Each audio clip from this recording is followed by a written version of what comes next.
계속해서 사도행전을 우리가 말씀을 나누고 있습니다. 벌써 네 번째입니다. 28장까지 쭉 갈 터인데 오늘은 사도행전 2장 14절에서 21절 말씀을 가지고 말씀을 나누도록 하겠습니다. 갈릴리 출신의 어부들이요, 외국 언어를 배우지 않았던 그들이 각 세계 디아스포라 유대인들이 예루살렘으로 왔을 때 자기들의 방언으로 말을 하는 것을 듣고 혼란스러워했어요. 사람들이. 저 사람들이 배운 게 없는데, 저 사람들이 그럴 리가 없는데 지금 그 사람들이 우리나라 말로 얘기를 하고 있는 거예요. 로마 말로 또는 여러 아시아의 말로 또는 아프리카에 있는 그 언어로 얘기하는 걸 들으면서 혼란스러워했어요. 두 가지 반응이었습니다. 하나는 어떤 이들은 이렇게 얘기했죠. 하나님의 큰 일 말함을 듣는도다. 와, 저 정말 하나님께서 하신 큰 일을 저들의 방언을 통해서 우리에게 듣게 하시는구나, 이렇게 얘기하는 사람이 있었는가 하면, 또 다른 이들은 저 사람들 술에 취했어 라고 얘기를 했다는 거죠. 비웃었습니다. 그렇게. 그때 베드로가 말을 시작했습니다. 그 유명한 베드로의 설교의 시작이에요. 오늘 본문은 베드로 설교의 가장 앞부분에 해당하는 것이고요. 앞으로 한 2주 정도에 걸쳐서 베드로가 어떻게 그들에게 복음을 전했는지에 대해서 나누게 될 것입니다. 우리 14절 말씀 한번 같이 읽어보도록 하겠습니다. 시작.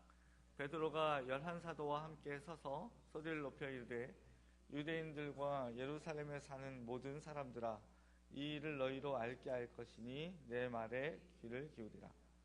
거기 11사도들도 함께 있었습니다. 베드로가요, 우리 술에 취한 거 아니야, 이것은 하나님의 약속이 이루어진 거야 라고 담대하게 말했습니다. 이 담대하게 말한 게 더 놀랍습니다. 그들은 제사장들과 서기관들이 무서워서 숨어 있었잖아요. 그렇죠? 그런데요, 이 베드로는 물론이고 12제자들의 이 모습이 전혀 다르다는 거예요. 왜요? 성령님이 그들 가운데 함께 하셨기 때문에 그렇습니다. 마치 예수님이 죽음을 두려워하지 않고 그 예루살렘을 향해서 묵묵히 걸어가셨던 것처럼 지금 제자들이 그 예수님이 하셨던 일을 하고 있는 거예요. 예수님이 그들의 박해를 두려워하지 않고 담대히 하나님 나라의 이 일을 말씀하셨던 것처럼 누가요? 제자들이 그 일을 하고 있는 거예요. 여기서 우리는요, 성령님의 임재로 인해서 일어난 놀라운 변화를 보게 됩니다. 성령님이요, 어떤 일을 하게 하신 거예요? 제자들로 하여금 예수님이 하시던 일을 하도록 하셨다는 거예요. 전에는 예수님의 일을 하지 못했어요. 도망갔죠. 무서워했죠. 문을 잠그고 숨어 있었다는 거예요. 그런데 성령님이 임하시고 나서 그들에게 일어났던 놀라운 변화는, 방언도 놀랍지만 그보다 더 놀라운 건 뭐예요? 예수님이 하시던 일을 감당하게 되었다는 거예요. 우리도 마찬가지입니다. 우리가요, 또는 우리 교회가 정말로 성령 안에 거한다면 예수님이 하시던 일을 하게 될 것입니다. 왜요? 성령님은 예수님을 드러내고 증언하시는 분이고, 그리고 우리로 하여금 예수님의 일을 하도록 부르셨기 때문에 그렇습니다. 그럼 예수님이 이 땅에서 어떤 일을 하셨습니까? 복음을 전하셨어요. 그죠? 그리고 말씀을 가르치셨습니다. 그리고 아프고 상한 자들을 고치셨어요. 그러므로 교회인 우리, 성령 안에서 예수님의 일을 하도록 부르심을 받은 우리는요, 예수님이 맡기신 이 귀한 영혼들을 위해서 이런 일들에 힘써야 돼요. 어떤 일들이요? 복음 전하는 것, 그리고 말씀을 가르치는 것, 그리고 아프고 상한 자들을 돌보고 고치는 것입니다. 그러니까 성령님이 함께 하시는 교회는요, 이 사명을 알아요. 그러니까 이 막중함, 이 중요한 사명을 어떻게 해요? 잘 알고 있기 때문에 이 일을 하려고 최선을 합니다. 최선을 다합니다. 앞으로 여러분 잊지 마십시오. 교회가 이제 2주년 됐지만 3주년, 4주년, 20주년, 200주년이 돼도 교회라면, 성령님이 계시는 교회라면 이 일을 게을리하지 않습니다. 혹시 제가 좀 머리가 나빠져가지고 나이가 들어서 이것을 조금 헷갈리기 시작하면 여러분들이 말씀해 주세요. 교회는 뭐 하는 거예요? 예수님을 전파하고 예수님의 말씀을 가르치고, 그리고 아프고 상한 자를 고치고 돌보는 일을 하는 거예요. 그런데 예수님은 여기서 그치지 않았습니다. 마가복음 10장 45절을 보면 예수님이 이렇게 말씀하세요. 인자가 온 것은 섬김을 받으려 함이 아니라 도리어 섬기려 하고 자기 목숨을 많은 사람의 대속으로 주려 함입니다. 예수님이 오셔서 이 말씀을 전하시고 복음을 전하시고 말씀을 가르치시고 아프고 상한 자들, 귀신 들린 자들 고치고 치유하셨지만 궁극적인 목적이 있었다는 거예요. 뭐요? 우리 피조물인 사람들을 섬기실 뿐만 아니라 죄로 얼룩진 인류를 구원하시기 위해 죽으셨다는 거예요. 물론 우리가 예수님처럼 누군가의 죄를 대속할 수는 없어요. 그죠? 하지만 하늘의 밀이 될 수는 있습니다.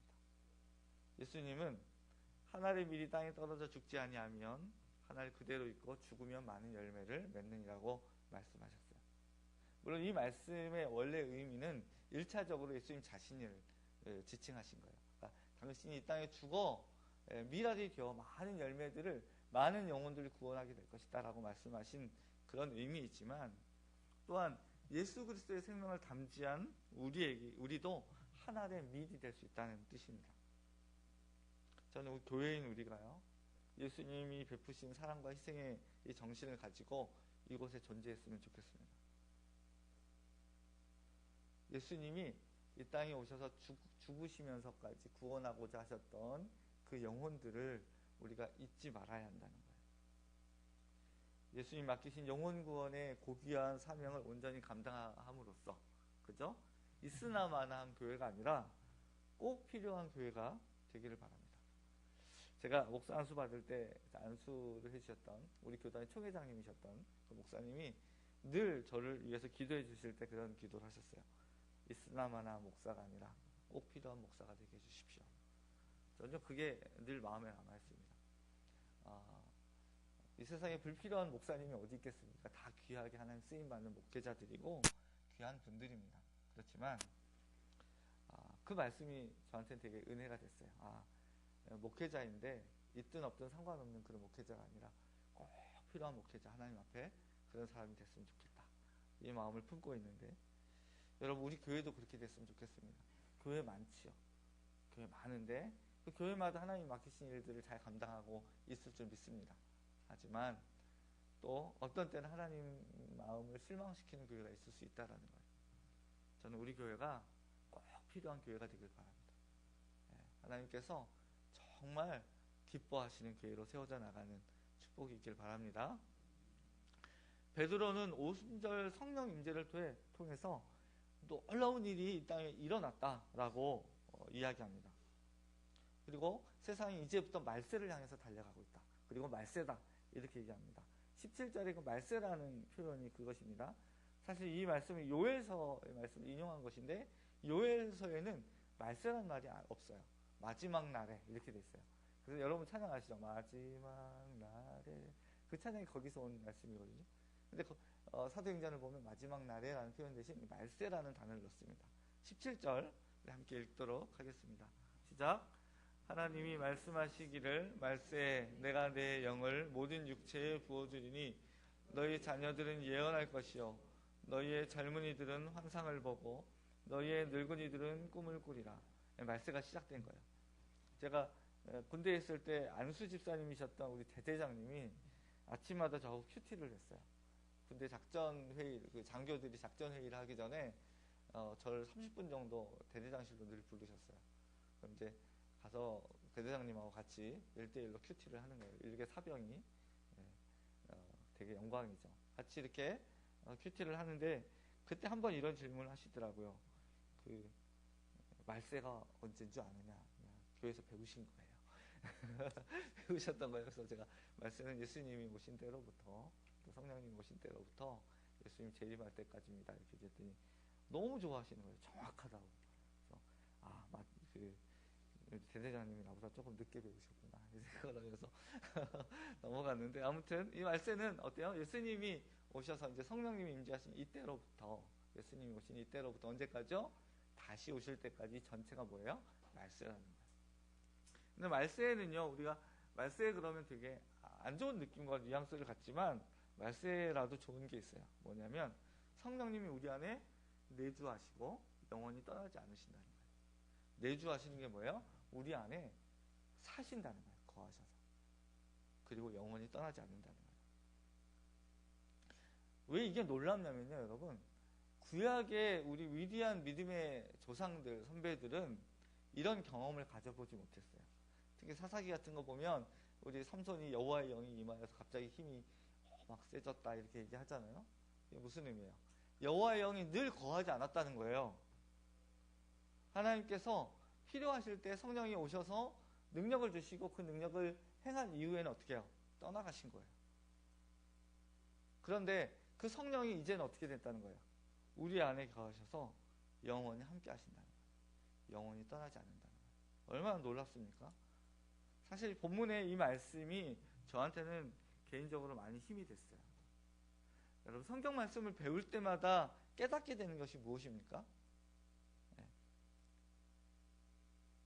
하나님의 약속이 반드시 이루어진다는 아주 단순하고 그리고 잘 아는 그런 내용입니다. 하나님의 약속은 반드시 이루어진다. 요엘서 이야기를 지금 베드로가 하고 있는 이유가 뭐예요? 하나님 약속하셨잖아. 그게 지금 이루어진 거야. 이렇게 말씀하신 거라는 거예요. 성도들이요, 또는 교회가 말씀을 배우고 연구해야 하는 이유가 여기 있습니다. 말씀 안에서 하나님이 신실하게 당신의 일을, 약속들을 이루어 가신다는 것을 알 수 있고 하나님이 얼마나 믿을 만한 분인가를 알 수 있기 때문에 그래요. 또 성령님이요, 모든 육체에 임하신다고 말씀하세요. 이게 얼마나 놀라운 일인지 여러분 생각해 보셨습니까? 우리 인간들은 사람을 차별합니다.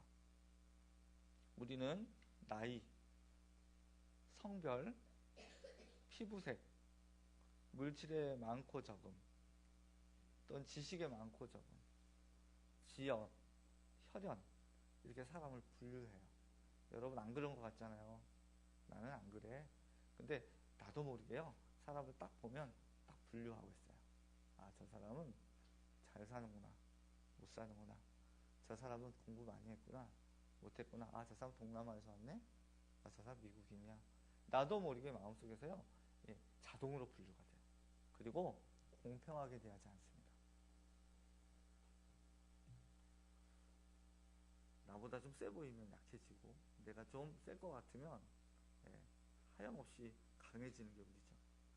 그러나 하나님은 모든 육체, 누구나 찾아가시고 만나주시는 분이라는 거예요. 그래서 여러분과 제가 여기 있을 수 있는 거예요. 여러분 한번 혼자서 잘 생각해 보십시오. 과연 내가 하나님의 구원을 받을 만한 자격이 있는가? 하나님이신 성령님이 내 안에 거하실 수 있을 만큼 내가 깨끗한가? 여러분 집에 아주 귀한 손님이 오신다면 여러분 생각하시기에 정말 귀한 손님이 있을 거예요. 그분이 오신다면 어떤 마음이 보통 들까요? 아, 우리 집이 조금 더 넓고 깨끗하면 좋겠다, 이런 마음 들지 않겠습니까? 또 때로는 그 귀한 손님이 우리 집에 오시는 게 좀 그 누추한 곳에 오시는 게, 그분을 모시는 게 좀 미안할 때도 있죠.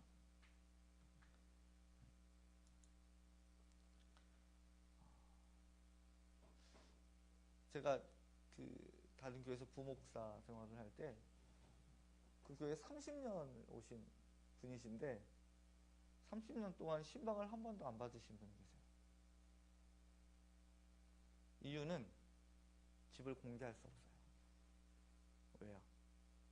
집이 단칸방이고 지하이고 그리고 정말 힘들게 사시는 분이셨거든요. 다 신방을 했는데 그 집만은 안 돼요. 그래서 함께 신방하는 권사님께 부탁을 해서 가서 예배를 드리고 나왔어요. 근데 그분이 너무 감격을 하시더라고요. 이렇게까지 집으로 이렇게 우리 집을 찾아가고 주신 분 없었다. 그냥 싫다고 하면 안 왔는데. 근데 가서 예배 드리고 나왔을 때 기쁨이 있었어요, 되게. 그분도 기쁨이 있었어요. 그분이 그렇게 입으로 말씀하시더라고요. 우리 교회 온 지 30년이 넘었는데 목사님 우리 집에 오신 건 처음입니다. 사실 목사님을 우리 교회, 우리 집에 모시기가 너무 어려웠습니다. 목회자인 우리도 성도들이 집에 모시는 게 어렵다라고 얘기하는데 성령님이 우리 가운데 오신다고 생각해 보세요. 우리의 마음은 하나님이 오셔서 계실 만큼 넓고 깨끗합니까? 한번 생각해 보십시오.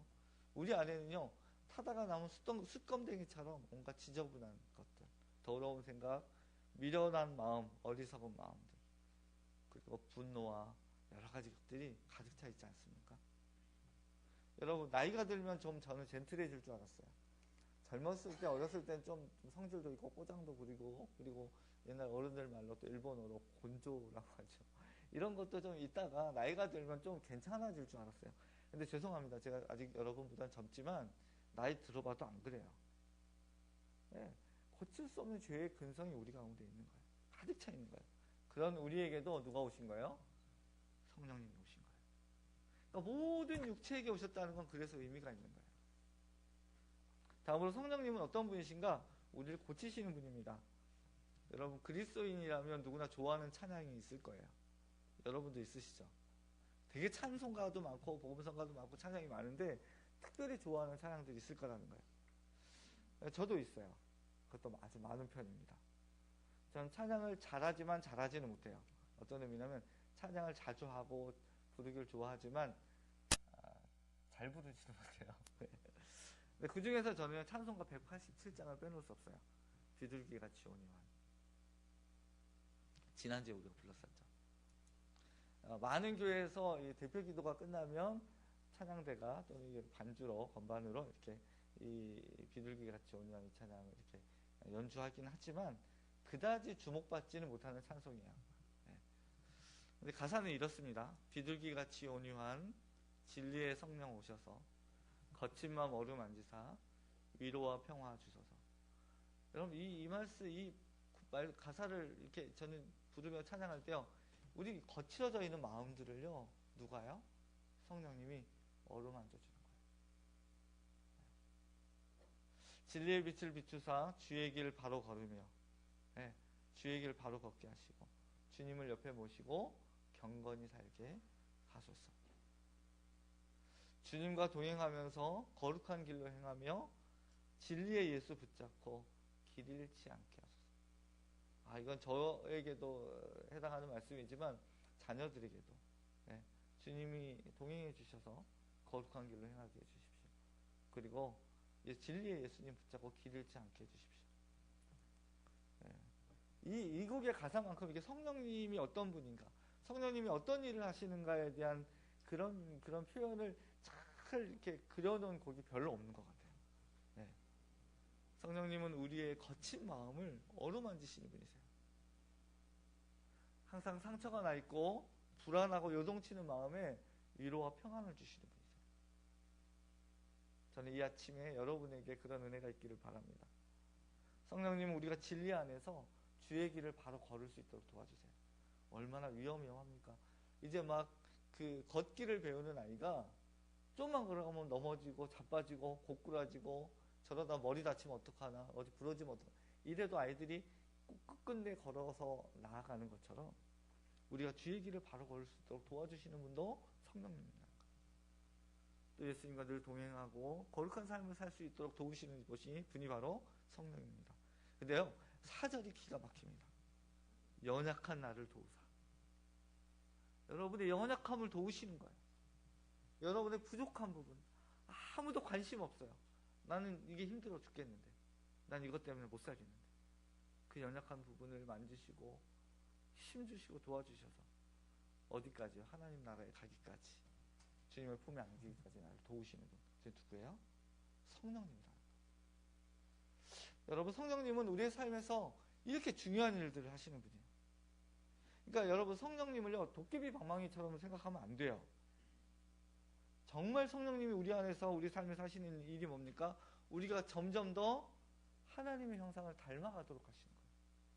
신비로운 현상에 이렇게 매몰돼 가지고 이 넋 잃고 그런데 찾아다니고 빠져다니도록 만드는 게 성령이 아니시라는 거예요. 성령님이 온갖 이상한 이적과 행하는 것 때문에 여러분의 정신을 쏙 빼놓고 가족도 또는 직장도 버리고 자기 본분을 잊어버리게 하는 분이 아니라 오히려 성령이 역사하시면 그 인생이 점점 더 인격적이 되어져 가고 오히려 더 하나님을 닮아가게 됩니다. 여러분 중에 이런 질문을 하실 수 있어요. 그런데 성경 보면 제자들은 이런 신비로운 체험과 이적들을 하지 않았습니까? 네, 맞아요. 오순절 날에 그 성령의 임재는 아주 엄청난 일이 일어났어요. 근데 그것은 일회적인 사건이라는 거예요.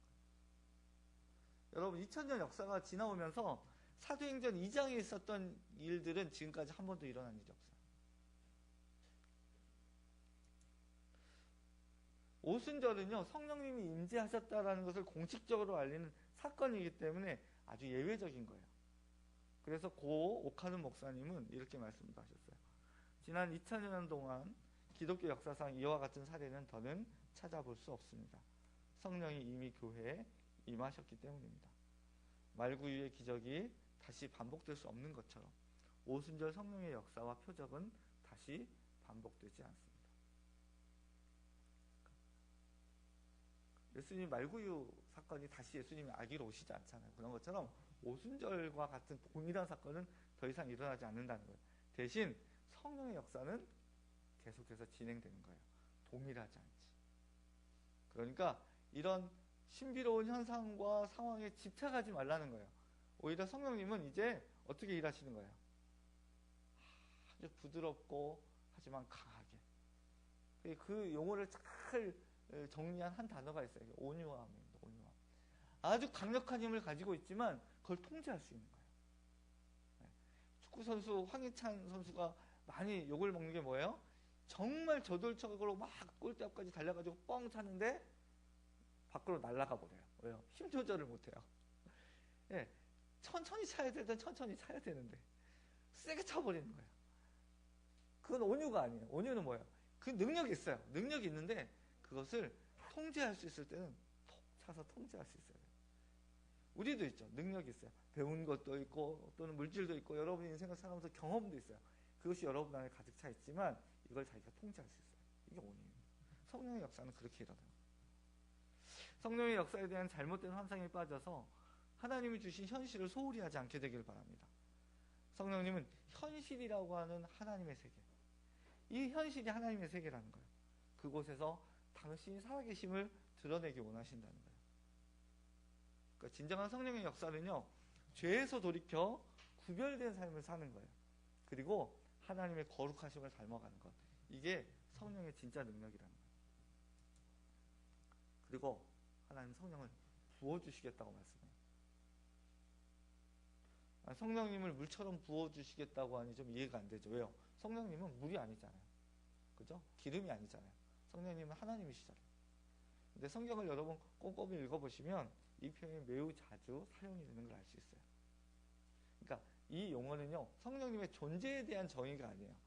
물처럼 부을 수 있는 존재, 이런 의미가 아니라 얼마나 충만하게 충분히 우리에게 임하실 것인가, 우리 안에 거하실 것인가에 대한 강조의 표현이라는 거예요. 아까 말씀드린 대로 구약의 위대한 믿음의 사람들도 이것을 경험하지 못했어요. 그런데 이제 오셨다가 떠나가는 그런 성령님이 아니라, 또 오셔서 그냥 아무런 능력도 없고 무기력한 그런 성령님이 아니라 우리 안에 차고 넘치도록 거하시고 함께 하시겠다는 약속인 거예요. 근데 우리 삶은 안 그렇죠. 그러므로 우리가 기도할 때 뭐예요? 이미 우리 안에 거하신 성령님이 어떻게 하시라고요? 우리를 움직여 가시도록 초청하고 또 구하고 그분에게 우리의 삶을 맡겨드려야 합니다. 얼만큼 부어주시나. 여러분의 그 여름날 보면 소나기가 막 거세게 몰아칠 때 어떻게 얘기합니까? 바가지로 막 양동이로 막 퍼서 붓는 것 같다. 이런 소나기 있잖아요. 그죠? 우산 써도 아무 소용없어. 그것처럼 우리 안에 충만히 거하시기를 하나님이 원하신다는 거예요. 조금만, 우리는 본질상 조금만 틈이 나도 잘못된 길로 가기 쉬운 연약한 존재인데 그 성령님이 우리 가운데 거하셔서 흔들리지 않도록 함께 하신다. 자, 성령님이 오시면 또 어떤 일이 일어나는가? 예언과 환상과 꿈이 있다고 말씀하세요. 예언과 환상, 꿈은요, 구약시대에 하나님께서 당신의 뜻을 당신의 백성들에게 알려주실 때 사용하신 방법이에요. 하나님은 선지자를 보내시기도 하셨어요. 그래서 예언을 하셨죠. 또 꿈을 꾸게도 하셨어요.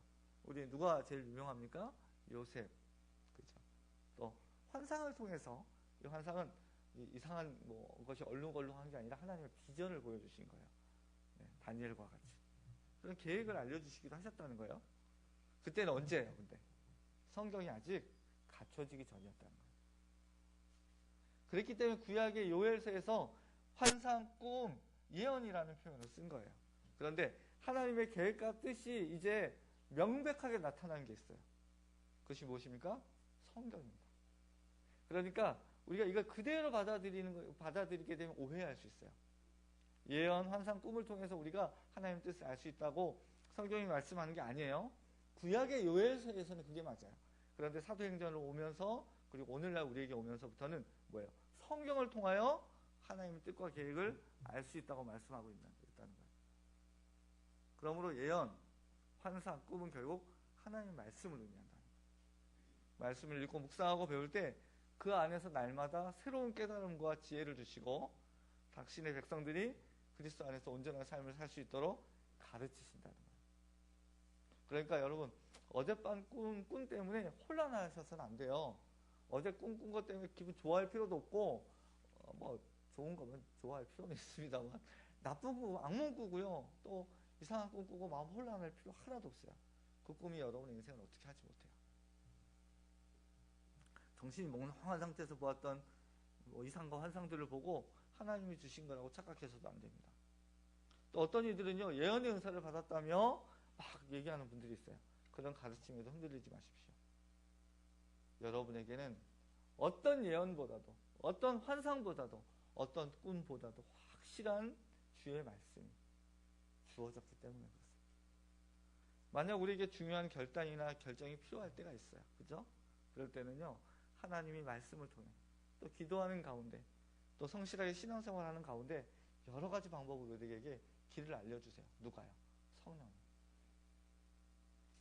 성령님은 예수 그리스도를 믿는 모든 사람과 이미 함께 계십니다. 그러므로 여러분 다른 곳에서 찾지 마십시오. 여러분 안에 성령님이 계십니다. 예배하는 가운데 간절히 구하고 주님 앞에 여러분을 의탁하십시오.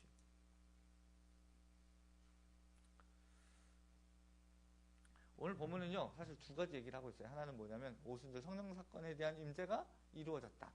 또 하나는 이제 얼마 지나지 않아 또 예수님이 다시 오실 것이다 라는 게 기록되어 있어요. 19절 20절 함께 읽겠습니다. 시작. 또 내가 위로 하늘에서는 기사를 아래로 땅에서는 징조를 베풀리니 곧 피와 불과 연기로다. 주의 크고 영화로운 날이 이르기 전에 해가 변하여 어두워지고 달이 변하여 피가 되리라. 19절 20절은 아직 이루어지지 않은 일에 대한 말씀인데 언제라고요? 예수님의 재림과 최후 심판의 때를 말씀하는 거예요. 그런데 우리가 기억할 게 있어요. 오순절 성령이 오신 때로부터 예수님이 다시 오실 때까지 21절을 보면 뭐래요? 누구든지 주의 이름을 부르는 자는 구원을 받으리라. 이때까지 기회가 있다는 거예요. 여러분 교회가 무엇입니까? 아까 말씀드린 대로 예수님이 하셨던 일들을 감당하는 게 교회예요. 그러므로 교회는 예수님의 재림의 시기까지 예수님의 일을 맡은 청직입니다. 예수님이 그래서 우리에게 기대하시는 것들이 있어요. 예수님이 우리의 머리시고 교회인 우리가 예수님의 몸이라면 여러분 어떨 때 있습니까? 몸이 잘 안 움직여요. 그러면 제일 답답한 건 누구예요? 자기 자신이죠. 예수님이 가장 답답할 때가 언제겠어요? 교회가 예수님의 뜻대로 움직이지 않을 때예요. 예수님의 계획과 말씀대로 의도한 대로 교회가 움직이지 않을 때 교회는 장애가 일어난 거예요. 약 먹어야 돼요. 병원 가야 돼요. 치료받아야 돼요. 또 교회도 물론이고 우리 성도도 마찬가지죠. 그러므로 우리는 예수님이 하셨던 일들을 기억하면서 그것들을 우리가 행할 수 있도록 노력해야 됩니다. 네. 교회는 입술을 열어 복음을 전파해야 됩니다. 교회는 진심을 다와 하나님의 말씀을 가르쳐야 합니다. 그리고 인내로 성도들을 양육해야 합니다. 그리고 누구든지 구원 얻을 수 있는 기회를 제공해야 돼요. 여러분 우리 교회가 그런 교회입니까? 아니라면 바꿔야 돼요. 다른 아무리 좋은 것들도 다 내려놓고 그 어떤 것도 내려놓고 우리가 예수님이 부탁하신 그런 교회인지를 생각해 봐요. 여러분 개인이 그런 성도이십니까? 만약 안 그렇다면 예수님 마음이 답답하실 거예요.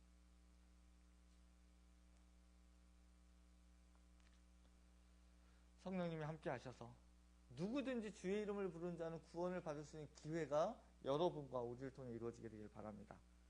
두 번째로는요, 성령님이 위로와 격려가 여러분 가운데 있게 되길 바랍니다. 아까 말씀드린 대로 성령님이 여러분 만져주시고 강건케 하시고 새롭게 하시고 회복케 하시는 은혜가 충만하길 바랍니다. 성령님 그런 능력이 있으세요. 하나님이시기 때문에. 여러분 주님을 믿고 기도하십시오. 여러분 자녀를 붙들고 기도하시고요. 건강을 위해서 기도하시고 여러분 사업과 직장을 위해서 기도하십시오. 저도 마음 아파하면서 기도하는 것들이 있어요. 그런데 저는 여러분에게 담대하게 말할 수 있는 게 있어요. 저는요 그런 게 있어요. 기도하고 믿어요. 근데 신기하게 하나님이 그런 것들을 나중에 이루어지는 것들을 봅니다. 함께 그것들 여러분 자랑합시다. 하나님이 살아계셔서 우리가 믿고 기도하는 거 들어주신다. 성령님이 함께 하신다. 그 증언들이 우리 입에서 나오게 되길 바랍니다.